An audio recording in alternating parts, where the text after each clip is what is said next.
Hi, peoples! Aqui quem vos fala é Sir Charles. E está começando o Santa Zoeira, o podcast mais conservador e obscuro dessa internet.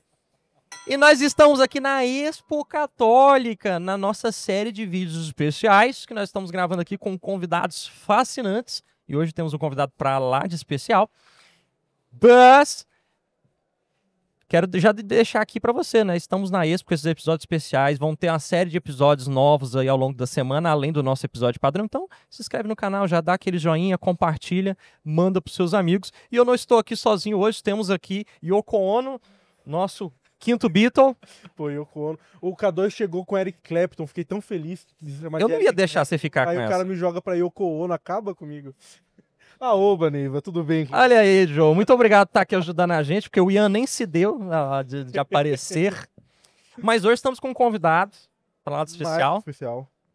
Estamos aqui com o topíssimo Professor Felipe. Muito prazer. Olha, eu vou falar para você que eu quase acreditei, é por causa do olho japonês dele. Eu realmente, de longe, eu cheguei, tá faltando mais 4 cavaleiros ingleses aí. Ou pelo menos 2, né, que sobram. Mas obrigado, gente. Prazer, todos vocês que nos acompanham. O mais antigo, no melhor podcast do mundo. Aí, olha só. Sou o professor Felipe Santos. Muito prazer. Bom demais estar aqui na Expo. Bom demais estar aqui com vocês. É bom demais estar nesses momentos de festa, né, em que nós reencontramos os amigos, parceiros de missão. Podemos partilhar um pouquinho, né, com o pessoal da nossa missão e incentivar o pessoal que de repente está naquela dúvida. Será que Deus me chama? Deus não me chama? Caso compre uma bicicleta, vou para o seminário, né? Formo uma banda, acho a minha Yoko, o que eu vou fazer? Olha né? aí. Então vai ser bom demais. Eu agradeço demais o carinho, a confiança de vocês para estar que aqui. isso. Maravilha. Você tem alguma neura tipo a Vanessa Camargo e a Cleo Pires? Uma neura? É porque a Vanessa Camargo, ela quer ser só Vanessa, porque ela não quer ser lembrada como a filha do Zezé de Camargo. Ah, sim. E a Cleo Pires tem o mesmo rolê com a Glória Pires, né? Você tem neura nesse sentido? Não, Tranquilo? Eu acho que se eu tenho, eu não sei. A única coisa que eu tenho é que quem não tá entendendo, eu né? preciso de café para viver. Só, É porque pra quem não percebe, não tem como, você parece muito seu pai, velho. Isso eu ouço desde pequeno. Você parece muito Dunga. Mesmo deixando a barba, não fica... Eu falo assim, cara, eu seria um caso que não precisaria nem ir pro ratinho pra exame de DNA. Não precisa. Não, acho que tem que fazer o exame de DNA na mãe. Na mãe. Ele não fez sozinho. Cara, se o Bentinho fosse o Dunga, Dom Casmurro tava resolvido. O Capitu não traiu. Não, tava resolvido. Impressionante. Mas é isso. É só porque nós temos um carinho muito grande pelo seu pai, que vai estar aqui com a gente. Eu também tenho, sou suspeito de falar dele. Então, né? Mas é isso. Queremos agradecer a presença e para agradecer nós temos um presentinho especial que nós preparamos aqui. Olha, eu chego aqui já ganhando presente, que maravilhoso. Olha, é um kitzinho que nós montamos em parceria com a Cordolário. Que isso, que bacana. Posso... Por favor. Por favor. Inclusive, a caneca já pode abrir e fazer Olha! Temos aí o meu livro, Catequese de Super-Heróis. Olha, que bacana. É uma coletânea de ensaios de filosofia sobre a ética das virtudes. Que O ótimo. qual eu vou pegando super-heróis da Marvel e da DC Comics, e aí em cada um eu vou apresentando as éticas. Que legal. As éticas, as virtudes. Sabia que os heróis também participaram do meu TCC de história? Olha, ele é do Cara, Deus. Adoro. Cara, gente, eu adoro caneca. Nossa caneca aí já pode até fazer uso aí, pô, pra gente não ficar fazendo patrocínio aqui pra refrigerante que não tá pagando a gente. E tem o tercinho da Cordolário, é uma dezeninha. Cordolário faz textos artesanais belíssimos, pra lá de resistentes. E é uma dezeninha, tem a medalhinha do Santa Zoeira e pode ficar no retrovisor do carro. Ai, que ótimo. Espero que cara. você use, quando usar, lembre da gente. Nossa, eu... Separa as Ave Maria pra nós aí. Pode deixar, cara. Eu adoro preto, viu? Café, bolinho, teologia preto. Aí, ó. Pretinho Gente, básico sempre pretinho dá básico, certo. já vou usar a caneca. Aí, ó. Deixa aqui. Já vou usar a caneca aqui, que eu adoro. Top. Uma coisa que eu gosto é caneca. Eu também uso tenho uma bastante- coleção uso caneca porque na xícara café cabe pouco. É exatamente o meu raciocínio. É bom. Aí eu gosto de usar caneca. Bom demais. Mas Gente, é isso, é só obrigado, pra... Fico feliz. É bom demais. Esses demonstrar eventos são o nosso maravilhosos. A carinho. gente só ganha presente, é bem tratado. Nossa, a autoestima vai lá em Não. cima. É pra subir a autoestima. né? É, isso é cura pra depressão, gente. É maravilhoso. Mas é isso, como tá aí no título, né, a ideia desse programa de hoje é a gente falar mal de TL. Ó, Tem um negócio interessante Eu que sou campeão. acontece aqui no Santa Zoeira e no Santa Canona como um todo. A gente sempre fala dos excessos e da fidelidade ao Santo Padre. sim. E é um negócio que a gente bate na tecla. Tem tempo que a gente fala, toma cuidado com esse povo que fica aí falando que Papa é herege, que Papa não vale, que não sei o quê, pipipi, popopó, né? E aí o pessoal fala pra gente, mas é porque vocês são todos TLs e comprados pelo não sei o quê. Mas eu falei, gente, mas tem um tempo que a gente bate também TL, velho. Tem página desse livro que eu separei pra falar mal TL. Então assim, aí o pessoal fala, não, porque vocês são da teologia da libertação. E aí, quando você tá falando mal da teologia da libertação, esse conteúdo vai ser entregue pro pessoal da TL, pra eles falar, olha aí o bando de tradicionalista Aí, safado. não, e aí que vem. Aí eles vêm e falam, não, porque vocês ficam estudando uma fé vazia e não faz uma caridade pra pobre, não sei o quê, não sei o quê. Então, assim, se a gente fosse fazer um espectro entre procurando erros no catecismo até procurando pobres numa parada LGBT, Santa Catarina tá bem no meio, assim, junto com o Pedro. Então, É um próximo tema pro filme Missão Impossível, sabe? tem no espectro político, entre... Então, esse ponto, e eu acho que é um tema bem bacana da gente conversar. O K2 no que me brifava, né? Ele dizia, olha, se o professor Felipe tem muito gosto em comum, vocês vão dar certo, né?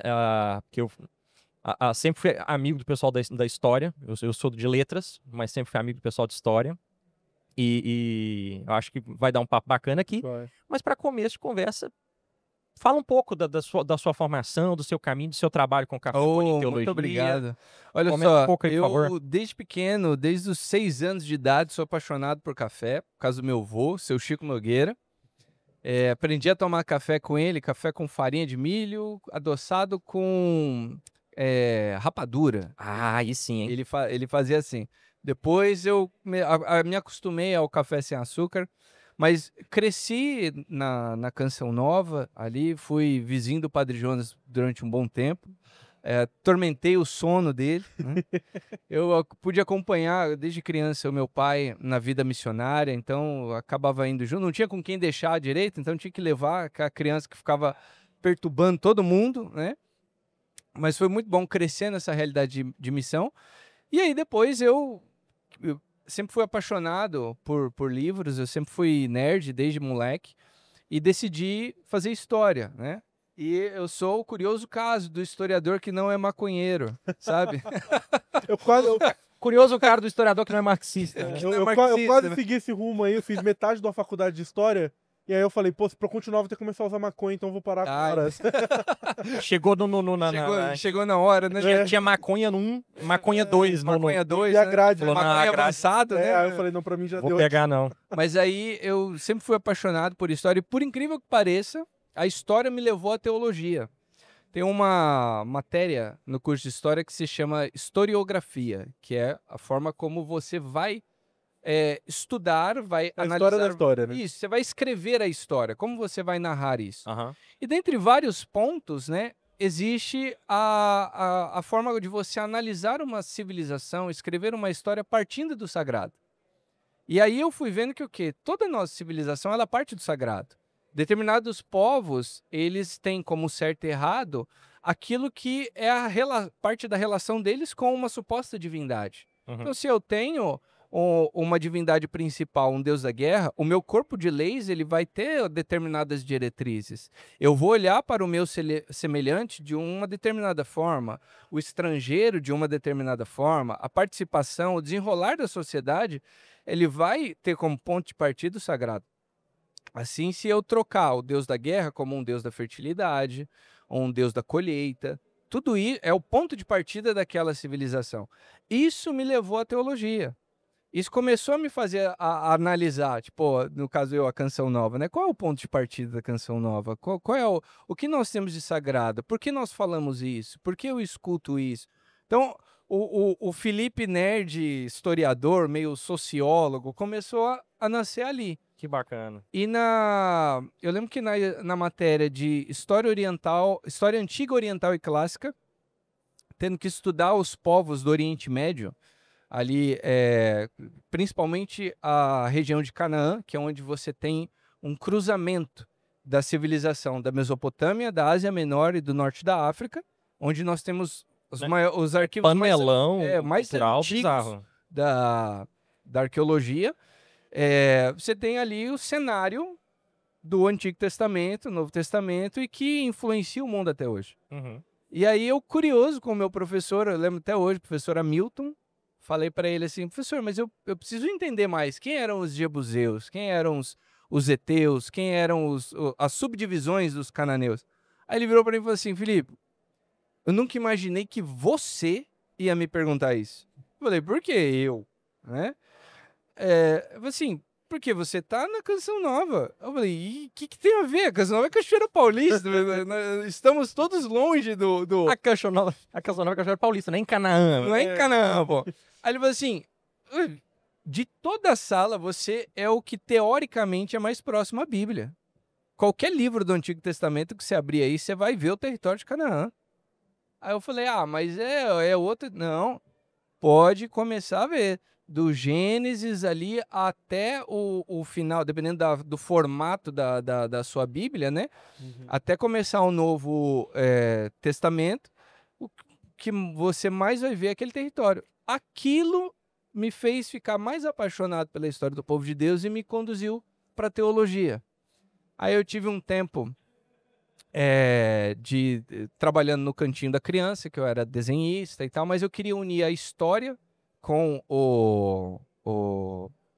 os desenhos, que daí até veio o meu TCC de história, que eu falo que eu posso ensinar história por meio dos heróis da DC e da Marvel. O que você fez? Não, agora você fala do seu TCC. Para tudo aqui no programa. Dane-se tele.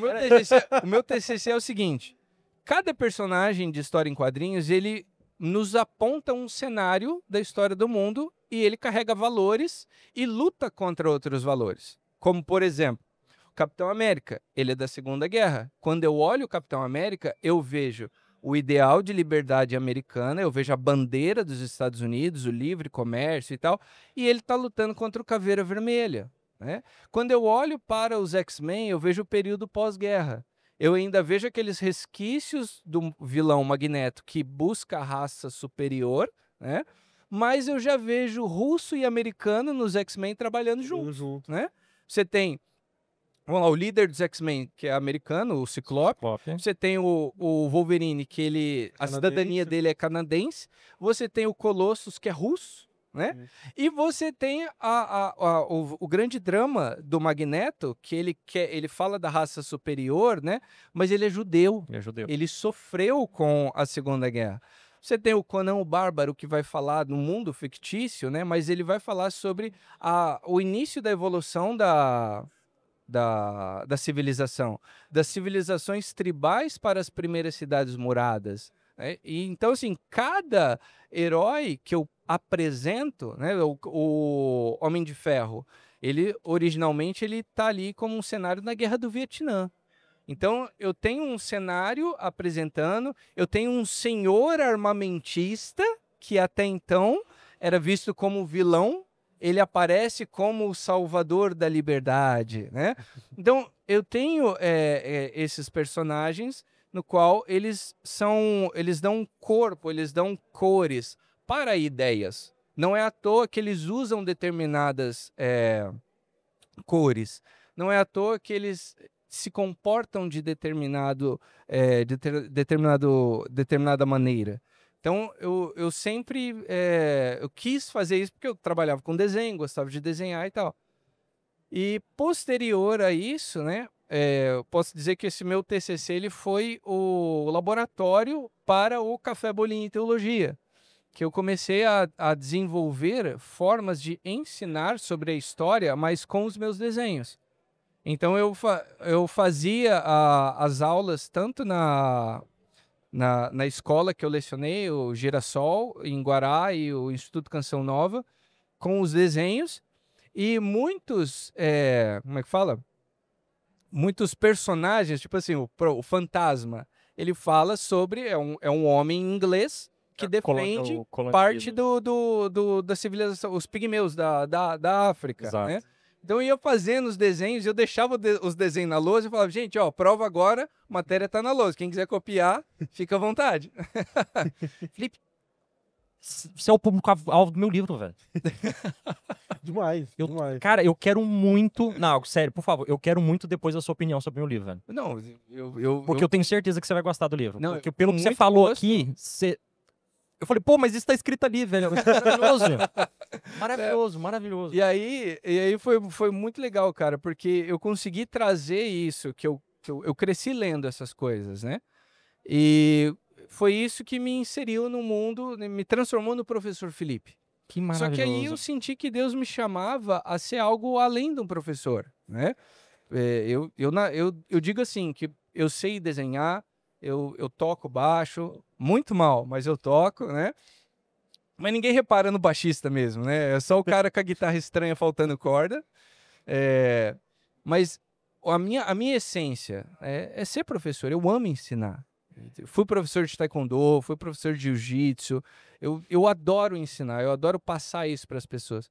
E aí Deus me chamou a começar o Café Bolinha em Teologia, explicar para as pessoas a respeito das batalhas da igreja, das vitórias contra as heresias, dos perigos que hoje nós corremos em deturpar a figura do Cristo, a figura da igreja, a figura do sacerdote, no caso da TL, a figura do oprimido, né? Nós não somos mais o oprimido pelo pecado, nós somos o oprimido pelo um sistema capitalista, demônio, econômica, né? Entende?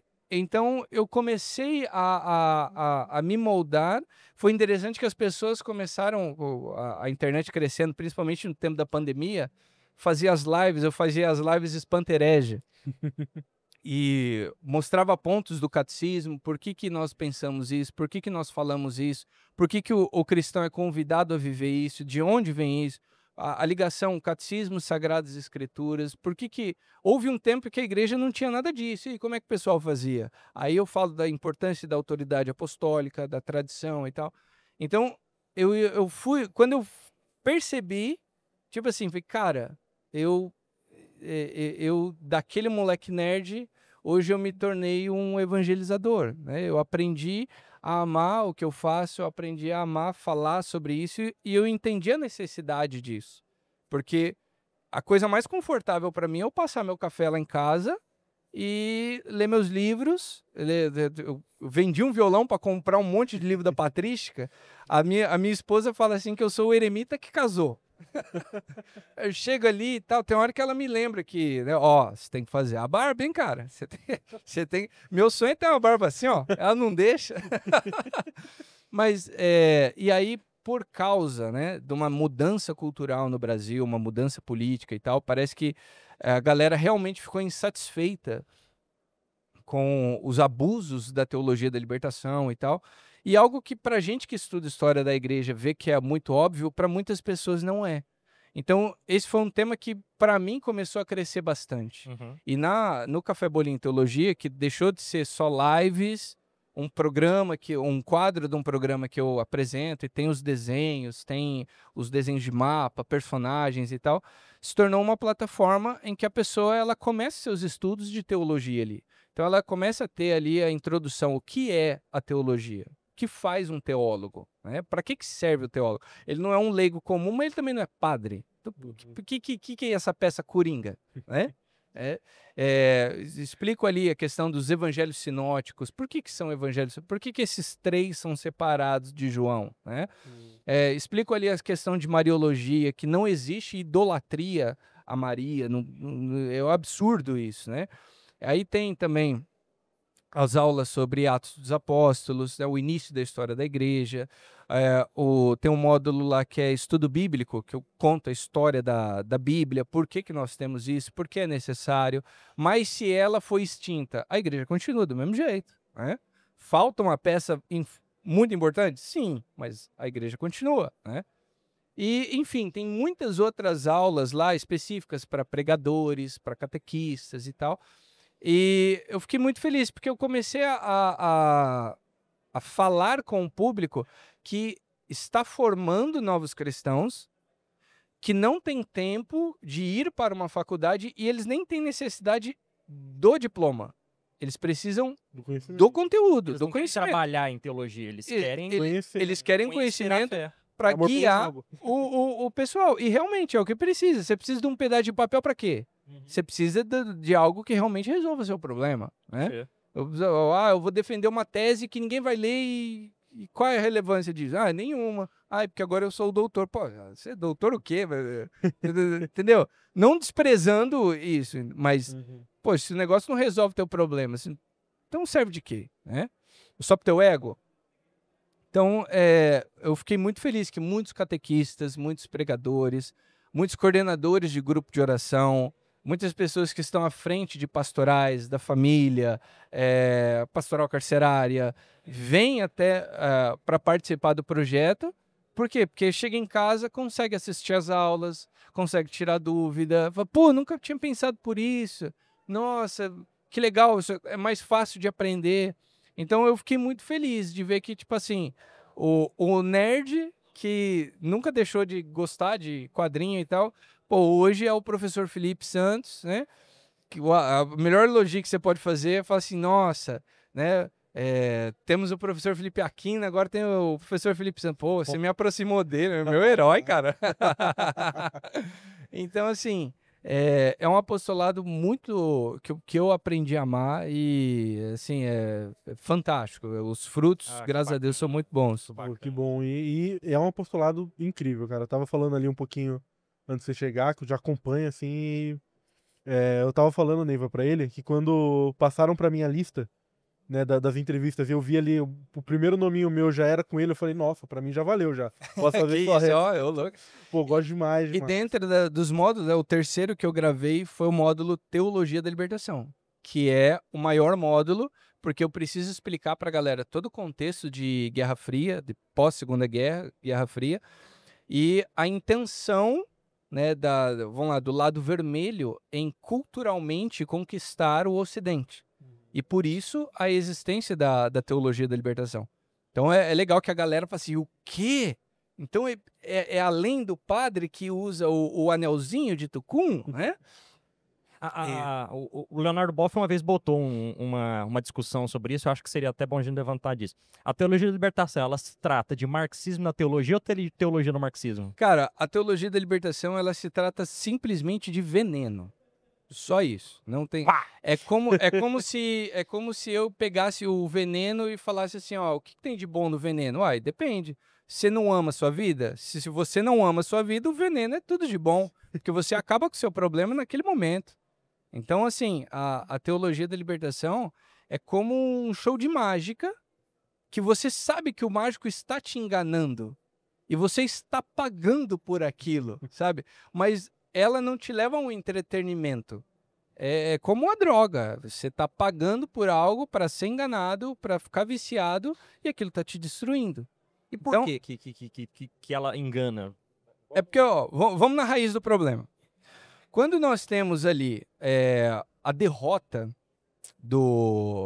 a queda da União Soviética, nós temos a queda do Muro de Berlim, nós temos novos países, né, que se libertam da União Soviética e tal, nós vemos que o mundo livre ele ganha evidência.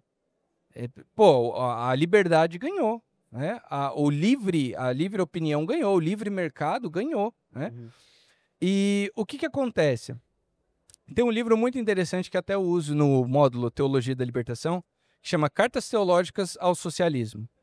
E mostra uma comitiva, que nessa comitiva estava lá o Leonardo Boff, o Frei Beto, estava o Clodovis Boff, que é o irmão do Leonardo e tal, e mais uma galera, que eles vão para Cuba, vão para a Rússia e vão para a China. E aí eles mostram que o quê? Onde houve revolução armada, não houve necessidade da teologia da libertação. As pessoas não conhecem a teologia da libertação. Por quê? Porque a teologia da libertação ela é uma gambiarra. Eu não consigo conquistar um país por uma revolução armada. Eu não consigo impor a minha força, o meu jugo, pela revolução armada. Então, o que eu preciso fazer? Eu preciso ganhar culturalmente. Vou envenenar a água do poço. Então, eu tenho que envenenar a água do poço. O meu soldado não é forte o suficiente para ganhar do seu, então eu preciso envenenar a sua comida para que você fique doente e aos poucos você comece a depender de mim. Então a teologia da libertação ela foi isso, é uma gambiarra, um plano B para não ganhar pela arma, mas ganhar pela ideologia. Eu gosto do termo gambiarra, eu acho muito bem colocado aí, porque a teologia da libertação, eu brincava aqui no começo, o marxismo da teologia ou teologia do marxismo, que o Paul falava isso, né? Ela combina duas coisas que são muito díspares, porque ela quer falar de religião, de catolicismo, no materialismo. Sim. Então como é que você pega... puxa o materialismo histórico dialético e quer colocar o sagrado naquilo, é muito... Não tem, porque é automático. A partir do momento que você é materialista, você elimina céu, alma, É como, se redenção, eu, pecado. quisesse explicar, não quero desrespeitar ninguém, mas é como se eu quisesse explicar o mistério da morte e ressurreição pelos olhos do espiritismo.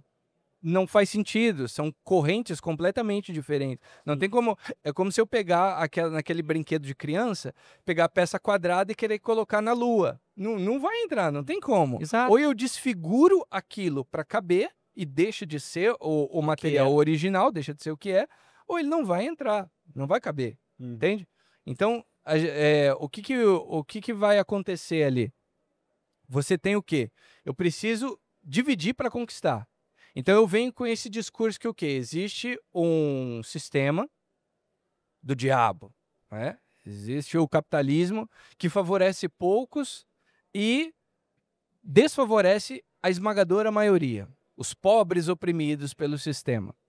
E aí ele vai falar assim, mas quem era pobre oprimido lá atrás do povo de Deus? Ah, era o povo do Egito, era o povo, né, que sofria o jugo do faraó. Ah, é o povo da Palestina que sofria o jugo do Sinédrio. Ah, é o povo da Palestina que sofria pela dominação romana. Então veja como o povo de Deus sempre foi dominado. É por isso que a graça de Deus veio para nos libertar. Então é por isso que temos que levantar as nossas mãos contra esse... Mas peraí, Jesus não fez nada disso.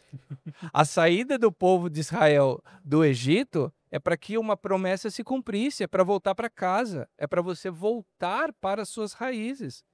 Cristo morre na cruz pelo romano também. O segundo Pentecostes que nós vemos em Atos dos Apóstolos acontece na casa de um pagão rico, oficial romano. Não, e mais, a saída, o êxodo, ele se dá através de uma teofania, não por uma revolução. Exatamente. Hora alguma, tem um dos personagens históricos que eu mais gosto, que é o Papa Leão Magno. Ele, por volta de 420, 430... Nós aqui amamos todos os papas leões da igreja. Sim, todos. Mas só um é o Magno. Mentira, eu falo assim, o pessoal acha que eu não gosto do atual, né? Leão 13, é isso. Então, todos os papas nós gostamos, todos. Todos são maravilhosos. Mas esse Papa Leão Magno, veja, ele é de família nobre, ele já tinha tarefas, né, como, digamos assim, embaixador, né, muito precisas, e nós estamos caminhando para a queda do Império Romano do Ocidente, né, já estava em colapso. Ele é o cara que vai estar frente a frente com Átila Uno, o flagelo de Deus. E ele não vira para o Átila e fala assim, ó, vamos fazer o seguinte, vamos juntar nós dois, vamos lutar pelos oprimidos, pelo sistema romano? Vamos... Não. Ele defende a civilização, mas o quê? Ele defende pautada no amor de Cristo. Entende? A igreja ela nunca pegou uma pauta social e fez disso a bandeira principal e reduziu o amor de Deus a uma luta de classes. Nós não ouviremos nada sobre teologia da libertação até o século XX. Você não ouve nada. Nada. Não tem nada. Não tem documento. Até o século XX, tá. Eu tô pensando no 21 aqui. Não tem nada. Se você começa o quê? Você tem lá 1849, se eu não me engano, que é o Manifesto do Partido Comunista, que fala sobre a tomada do poder pela classe proletária. Completamente ateísta, inclusive fala para não ter religião, que a religião... Exatamente, e isso se mostra muito falho nas guerras seguintes que se dá, porque os proletários não se identificam enquanto classe. Você vê país contra país ali mesmo, então essa consciência de classe ela nunca funcionou, sempre foi balela, né? Tanto é que ela é muito móvel, né? Então ninguém solta a mão de ninguém, depende, porque Depende. a mulher negra é mais oprimida do que É. o Tipo branco assim, gay. ninguém solta a mão de ninguém, depende de quem gritou, né? Depende de quem gritou e por que gritou. E aí, quando você vê, né, depois que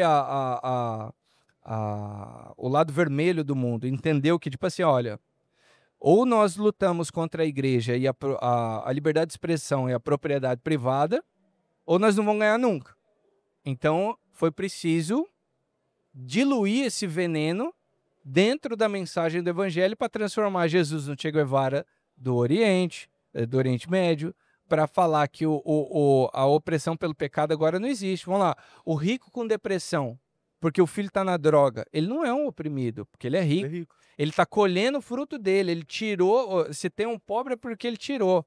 Ó, em casa eu não tenho piscina porque tem um cara que tem 2 piscinas em casa. Ai, que ideia ridícula, sabe? Então nós temos essa redução. Só que aí entra a questão da mente do historiador, que é diferente da mente do militante.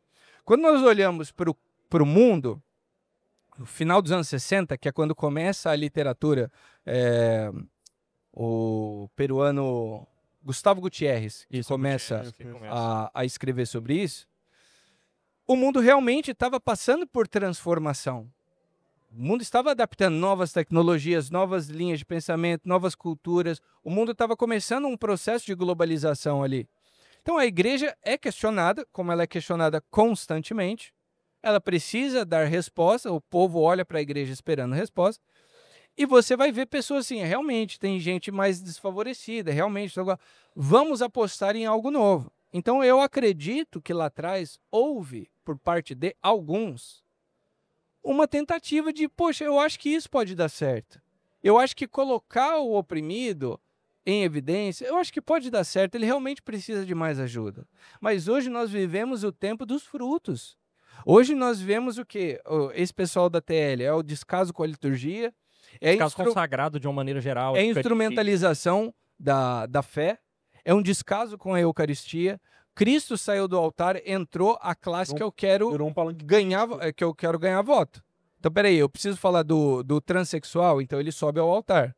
Ah, mas esse transexual é de direita, então ele desce do altar, eu coloco o índio. Ah, mas o índio está querendo liberdade para fazer o que ele quiser com a terra dele. Opa, então eu tiro o índio daqui, porque eu tenho que colocar no altar alguém que defenda, que seja propaganda para aquilo que eu quero. Para minha pauta. Então, assim, o lado vermelho entendeu que eu não consigo ganhar da igreja, mas eu consigo seduzir pontuais membros para trabalhar para mim. Subverter, né?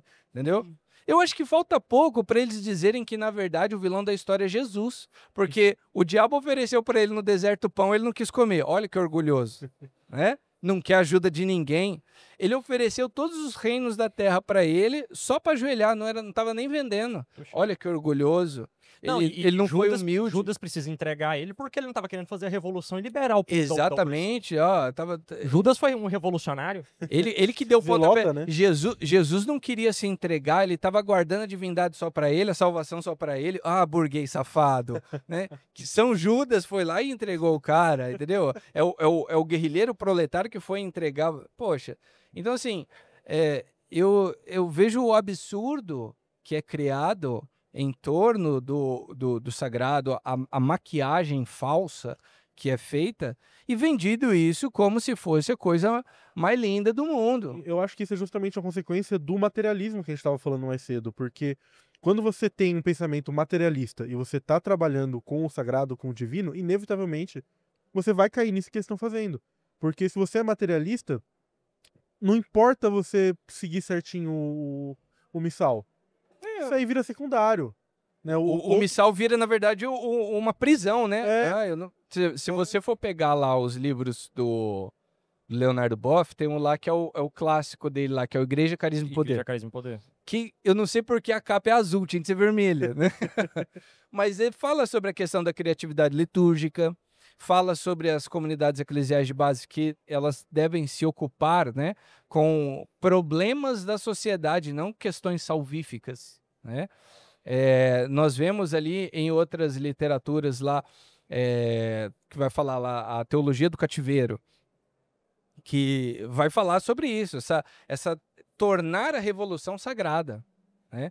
Tem uma das últimas aulas do módulo Teologia da Libertação do Café Bolinho Teologia, tem um documento do Papa Bento XVI, que na época ele era cardeal, tipo, como se fosse pouca coisa, né? Ele era só cardeal.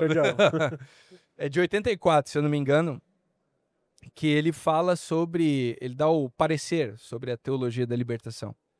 E ele mostra ali todos os pontos que aquilo não tem nada a ver com a doutrina social da igreja. Que aquilo ali não tem nada a ver com você ajudar o próximo, mas visando salvar a sua alma. Posteriormente, em 2009, se não me engano, acho que é Caritas et Veritas, alguma coisa assim, uma carta que ele faz, que ele fala isso, que ele fala sobre a verdade da caridade, que ela parte do amor de Cristo. Ela parte é o amor do Pai por meio do Filho, no Espírito Santo, que nos conduz a produzir a verdadeira caridade que leva à salvação do próximo. Então não é só eu dar o pão para o próximo, eu dar o pão, mas lembrar que ele é a imagem e semelhança de Deus, que ele estará com o Pai, que ele tem que almejar o céu. Mais do que encher a barriga dele, salvar a alma porque dele. Se eu só dou o pão para ele, na verdade eu estou manipulando ele pelo estômago. Eu estou diminuindo a posição dele enquanto filho de Deus. Ele foi batizado. Estou reduzindo ele a bicho que come. Eu tô tratando ele como um hamster engaiolado que eu posso ter em casa. Eu estou tratando ele como um cachorro. Ó, eu tenho uma cadelinha lá em casa, a Dory, a bulldog francesa. Cara, fofinho demais. Muito legal. Brinco com ela, é o bicho mais carente do mundo. Ó, você em casa, você é carente, tenha um cachorrinho desse. Você vai adorar, vai curar a sua carência, né? Cara, mas tipo assim, eu não vou falar de Deus para ela, porque a natureza dela não é dessa dimensão. Então, como que eu cuido dela? Realmente, eu vou levar para vacinar, eu boto comida para ela, boto água para ela, dou uma voltinha. Fica ali na dimensão material, né? Exatamente. Ela não é de dimensão é só isso. A dimensão dela é essa. A necessidade dela é essa. Eu não posso cuidar de alguém como eu cuido da minha cachorrinha. Eu tenho que cuidar de alguém como um filho de Deus. E a teologia da libertação tirou essa dimensão. Então eu manipulo o pobre para que ele grite aquilo que eu quero que ele grite. Eu manipulo o pobre para que ele sirva de propaganda para aquilo que eu quero vender para as pessoas. Então, realmente é um negócio assim que eu acho que o demônio virou e fala assim, Lúcifer deve virar para os demônios dele e falar assim, galera, eu não ia fazer isso com vocês, sabe? É um negócio maluco, é muito, assim, maquiavélico, sabe? Então, as pessoas, elas não se atentam a isso. Reduzir muito a ação, a mensagem do evangelho e tal. Fala-se dessa libertação integral. A libertação integral e não sei o quê. Cara, você só tá dando comida pra pessoa gostar, você tá comprando. Não é integral, é material, libertação material. Exatamente, você tá comprando a pessoa com aquilo que ela gosta. Libertação parcial. Entendeu? E maquiando isso. Então, assim, é muito triste ver hoje que nós colhemos um fruto, nós colhemos os resultados de um plantio que não é culpa nossa. Essa briga não é nossa. E afetou muito, entendeu? Né? Porque esses frutos se espalharam, a gente tá aí, vai para seminário. E aí hoje, alguma coisa que eu vejo assim é comportamentos que vêm da TL em padres que não são TL, mas que tiveram uma formação que aquilo ali resvalou, e aí, tipo, o padre, você conversa com ele, não é um cara politizado nesse aspecto, Sim. Não traz essa questão política da TL, mas é um cara que você vê que falta um zelo pelo... Exatamente. Vem dali desde a formação. E é um negócio que você vê que foi pontual, visando atingir a cabeça da igreja. Porque, eu não vi, das pessoas que eu conheço, raros são os que sabem quem é Leonardo Boff. Quem sabe é o seminarista. Foi pensado para as elites intelectuais. Quem sabe é o padre, é o seminarista, os bispos, né? Quem leu isso aí? É essa galera, entendeu? Uhum. Aí, tipo assim, eu que fui me aventurar na teologia, que acabei me dando conta com isso. Inclusive, tem algumas aulas lá que eu fiz com base num livro que foi muito legal. Eu me senti um padawan, que vai ser um cavaleiro Jedi, mas que aprendeu com o mestre Sith mas eu consegui transformar isso para o lado da luz da força, né? Tem um livro que é muito bom, chama O Teológico das Libertações.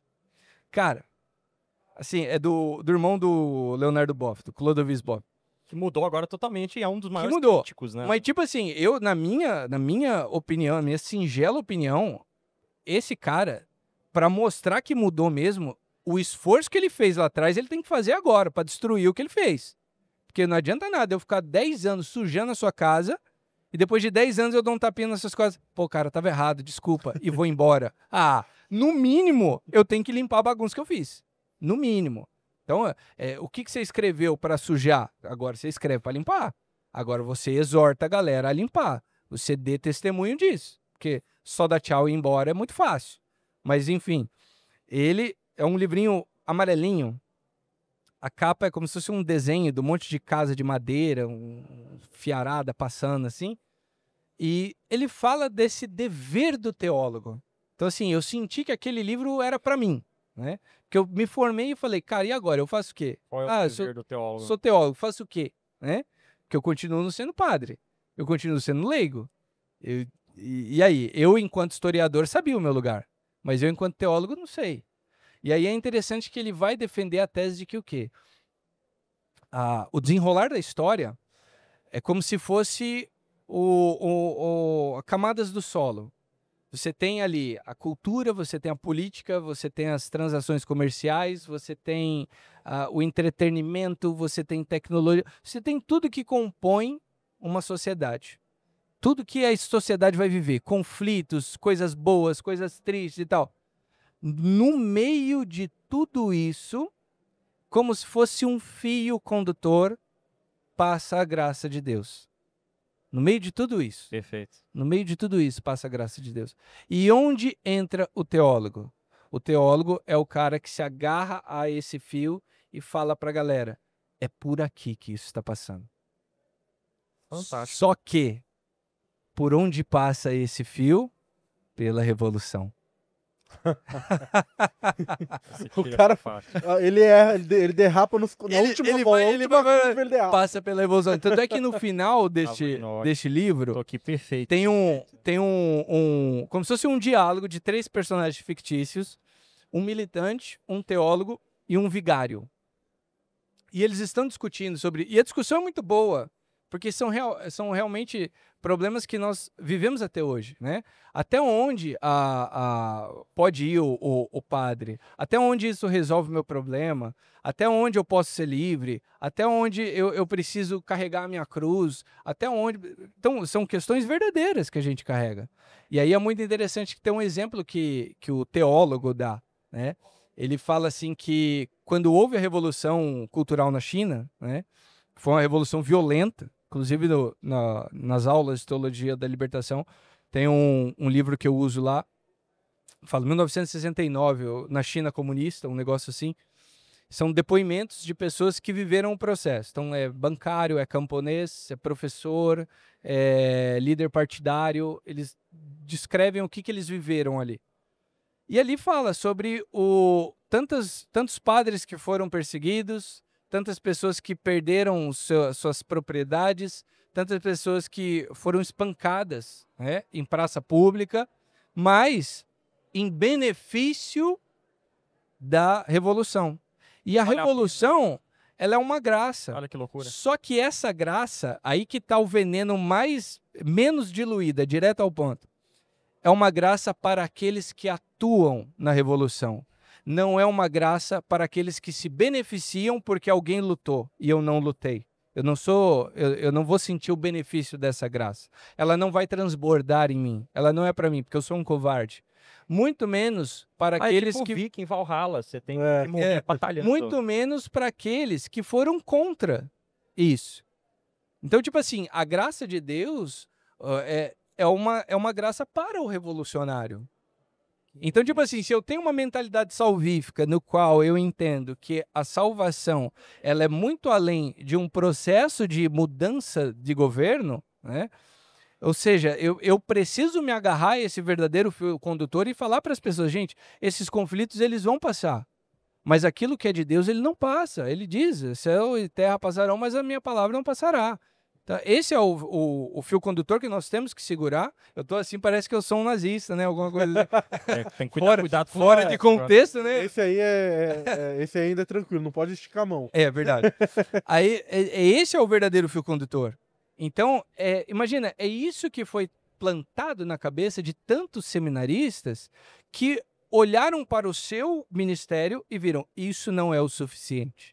Preciso fazer mais. Eu preciso fazer mais. A verdadeira mudança, a verdadeira transformação não está no altar, está nas ruas, está no protesto, está em levantar a plaquinha, está em gritar, está em eu ter que desobedecer o meu superior porque ele está preso a uma igreja elitista, abraçada com o mundo ocidental capitalista. Então veja, olha quanto lixo foi plantado em muitos bons pastores, né, da Igreja de Cristo. Então hoje nós herdamos isso. Aquele padre que aceita tudo, e você sendo fiel ao Sagrado Magistério, as regras para você combater é diferente. Você não combate fazendo a mesma desobediência que ele. Você combate... Perfeito, a gente não combate fazendo a mesma desobediência que você combate... Então não é pra xingar o magistério? Não é pra ficar caçando erro. Cura. Não olha, gente, olha, parece... Quem diria que a resposta não está em questionar, brigar ou escrever um outro catecismo. Nossa. Olha, Vai. poxa, e a gente pensando que tinha que brigar com os bispos? Ai, meu Deus. Então, é isso. É muito interessante isso, porque quando a pessoa ela entende isso, ela mergulha nisso, ela entende todo esse processo, ela vê o quanto ela estava fazendo errado. Pô, eu tava com a intenção boa até, mas eu tava fazendo tudo errado, né? De boa intenção, né? O inferno tá Boa cheio. intenção, o inferno tá cheio. Então é isso, Felipe. Muito obrigado. Acho que foi uma aula e tanto. Passou muito rápido. Muitos insights aí. O tempo passou rápido, mas o tempo hoje e a hora da revolução... Não, pera. Mais uma vez, muito obrigado. Foi um bate-papo fantástico. Espero termos outras oportunidades de conversarmos mais. E para encerrarmos... Diz aí onde é que o pessoal te encontra nas redes sociais, onde é que encontra o Café Bolinho Teologia. Bom, Mande avisos paroquiais. Avisos paroquiais. Bom, primeiramente eu que agradeço o carinho, eu que agradeço o convite, obrigado mesmo, né? Eu sei que é um tema delicado falar, né? Mas obrigado. E para você que, de repente, quer aprender, começar a sua vida na teologia, descobrir que é uma coisa maravilhosa, né? Procura o meu Instagram, @prof. Felipe Santos, tudo junto, sem ponto, Felipe com I, não tem PH, não tem 2L, é do jeito normal. É o Felipe de sempre? Isso, é o Felipe de sempre. @prof. Felipe Santos. Ali você vai ter na minha bio o link para você poder se inscrever no que nós chamamos de Semana da Teologia Católica para Leigos. Porque assim, eu não estou simplesmente vendendo um produto, a ideia não é essa. A ideia é que o quê? Você primeiro vai conhecer isso. Você vai saber se de repente é para você, né? Poxa, esse é o mar que eu quero navegar? Quero. Poxa, bacana. Então eu entendi o que eu faço com isso, para que é bom. E aí sim, você vem participar do Clube Café Bolinho e Teologia. Lembrando que nós não queremos ser um anexo à igreja, tá? Recentemente deu muito rolo isso, né? E eu faço questão de avisar. Nós não temos críticas ao catecismo. Não faremos o Café Bolinho e Teologia, edição catecismo, novo, renovado, melhorado. Mas é isso, gente. Obrigado. Isso aí. Então é isso. Santa Zoeira vai ficando por aqui. Continue acompanhando você que não se é inscrito no canal. Desculpa, eu ia avisar você de fazer. Achei que você não ia fazer o CTA. Pode fazer, perdão. Cara querendo... Então você chegou agora, John. Você falou, achei que já tava Eu tô há 10 anos aqui. Ele já tá manjando das técnicas já, tá né? Gritando no microfone. Uau! E eu conto. Santa Zoeira vai ficando por aqui. Não se esquece de se inscrever no canal. Dá uma olhadinha aí no nosso conteúdo. Toda quinta-feira às 8 da noite nós temos live. Nosso podcast sempre com a turma mais maluca do Brasil, falando sobre os temas católicos com muita leveza e bom humor. Vem conhecer o nosso trabalho. Curte, compartilha e chute um TL. Santa Zoeira vai ficando por aqui. Até o próximo episódio. Um beijo no seu coração e... tchau! Tchau.